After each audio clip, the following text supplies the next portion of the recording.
Passport day, since tiga Guimba Nueva Ecija ako, ang pinakamalapit na DFA office sa amin is Walter Mart, Paniki, Tarlac.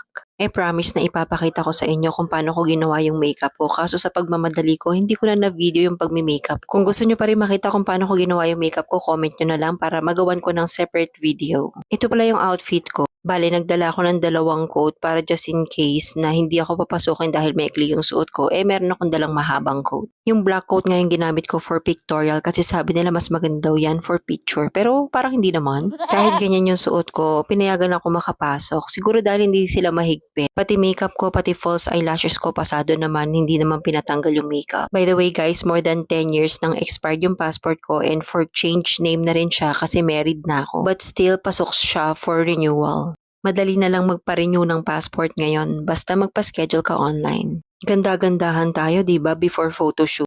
Ito nga pala yung false eyelashes na ginamit ko. Sobrang murayta lang yan and 10mm lang yung ginamit ko, kaya talagang parang natural lang siya, kaya hindi pinatanggal. Medyo madami nga palang tao, pero kahit maraming tao, mabilis lang akong nasalang. Ito na nga at nag-change outfit na nga tayo, akala ko mas gaganda ako dito. Akala ko lang pala.